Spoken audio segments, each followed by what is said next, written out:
Hi everyone, today I'll be talking about the audiobook Can't Hurt Me by David Goggins. Now, David Goggins is a badass, plain and simple. A lot of you might have heard of him, but for those of you who haven't, here's a couple of things he's done. First, he turned this guy into this guy. Yeah, pretty extreme, right? But, a lot of people have done that. It's not crazy unique or crazy special or anything like that. But, here's a couple other things he's done. Goggins has completed 60 ultramarathons, triathlons, or ultra triathlons, and the Badwater 135 is probably the most grueling of those. It's 135 miles through Death Valley in July. Yeah, crazy, right?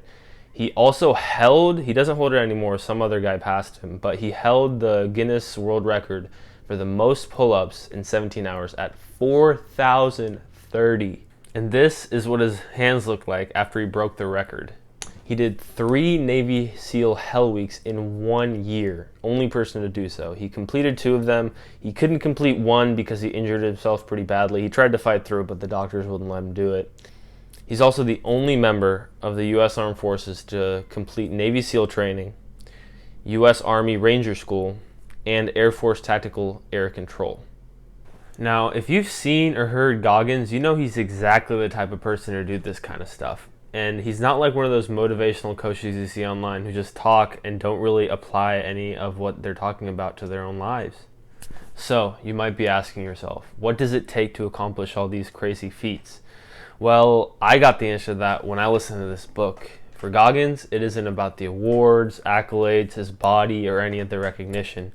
For him, it's all about callousing his mind.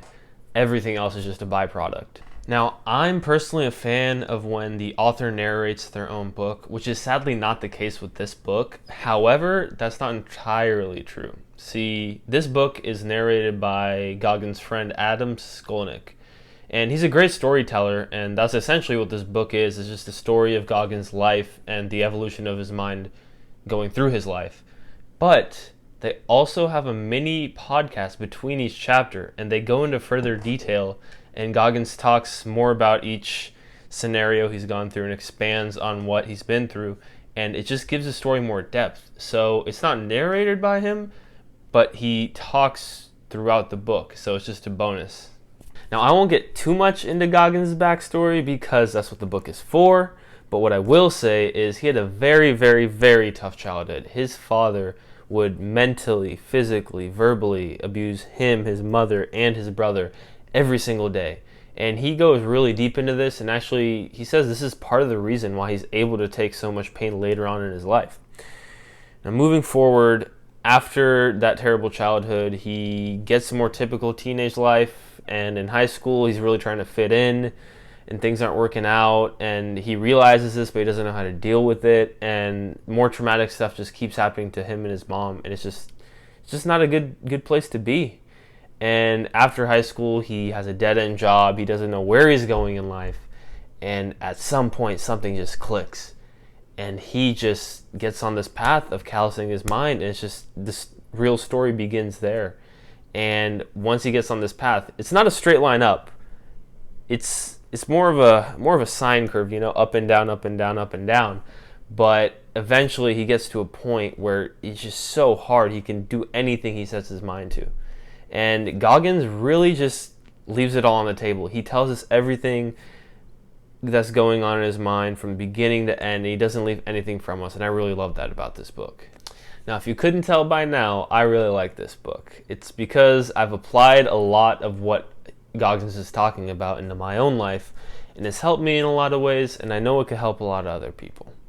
So here's a couple things that I really like and I've applied into my own life. I'm not going to cover everything because that'd be like a 3-hour video, which I'm not trying to make. So first, Goggins tells everything from his own personal experience, and he doesn't hide anything. He tells us what it's like at his lowest lows and his highest highs, and he tells us he pushes through every kind of adversity that's come to him, and how he calluses the mind, that whole process of how his mind gets harder and harder and harder. And also, Goggins, the fact that he's sharing any of this is another thing. He himself has said multiple times in his books and the Joe Rogan podcast that he hates the limelight. He hates the fact that so many people are following him, because he's just an introvert. And if anyone here is introverted, you know that you don't want all that attention, even though if it's in praise. But Goggins says he ignores all the haters, he ignores all the stuff, and he goes through this. Why? Because he says that if just one person changes their lives for the better through his message, then it was all worth it. And that just makes me respect him that much more. Now, perhaps the most popular of Goggins' mental models is the 40% rule. And he came up with this during a particularly difficult ultramarathon, and this is how he came up with it. So he was running, and he felt like he had nothing left in the tank. He'd expended everything that he possibly had, but he kept pushing. He pushed just a little harder, and he learned that when we feel like there's nothing left in the tank, there's actually a lot more, and 40% is the number he came up with.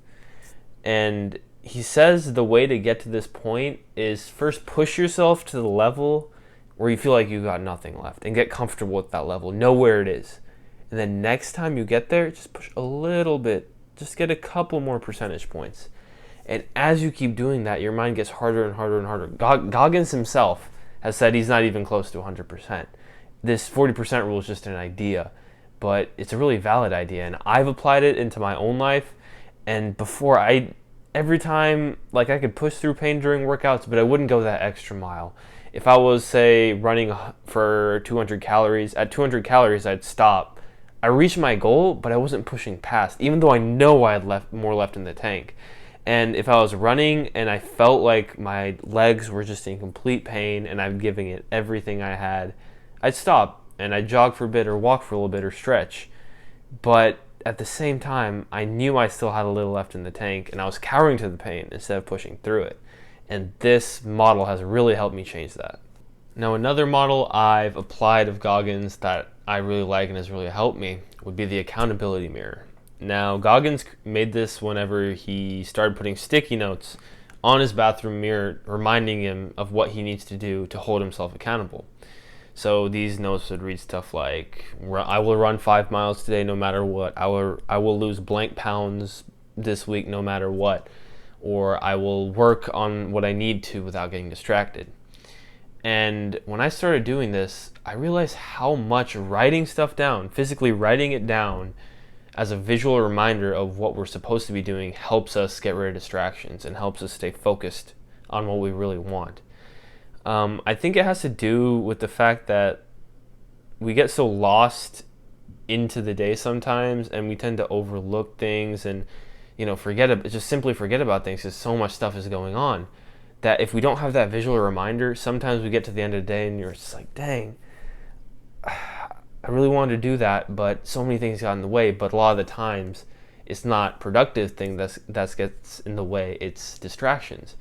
And, with the current world we're in, there's just so many distractions everywhere. There's TV, social media, YouTube videos, Snapchat, there's so many things that if you're not consciously trying to stay focused and trying to write down your goals and all that stuff, there's no way you're going to win against the distractions. Now, when I started applying this, I started realizing how much time I was wasting in blocks. It wouldn't be like long 4 hours would just go by where I didn't do anything. It'd be like, I'd start working, then I'd procrastinate for 30 minutes, and then I'd start working again, get focused, and then so my friend texts me, and then I get into my phone or my laptop or something like that, and I just start checking other things after I send him a message.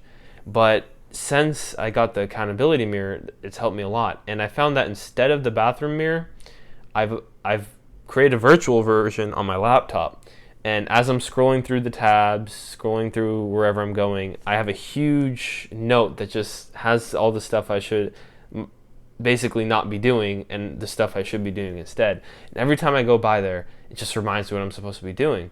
Actually, when I was writing the script for this video, I was watching a YouTube video, and then I just remembered my accountability mirror out of nowhere, and I just closed the tab immediately and got back to work. And it just saved so much time and helped me realize how much time I was wasting, and now I can really focus on my goals. Now I'll talk a little bit about who this book is for. Now, if you're a person who gets up early every single day, grinds all day, gets all their stuff done, and you have a hard mind like Goggins. I'm betting you'll still learn something from this book. And even if you don't, Goggins' life story is so interesting and introspective that this book is still worth checking out. It's a good standalone self-help book and also a standalone autobiography, but it's also both of them combined into one. If you struggle with self-discipline, struggle getting up early, struggle getting to work, and you really just have these habits that are self-destructive, if you read this book and really try and apply what Goggins is saying, it'll help you break a lot of those bad habits. Say you struggle consistently with exercising. I have a feeling that if you listen to this book while exercising, you won't have that problem anymore. So basically what I'm saying is this book is for anybody. However, it will help some people more than others, depending on how much you need to change your self-discipline. I've just recently started listening to audiobooks. I was never much of a reader to begin with. I'm pretty sure I spark-nutted every single book in high school. But this is my favorite book I've read so far, so take it for what you will. Thanks for sticking to the end of the video, and I hope you have a wonderful rest of your day. Thanks.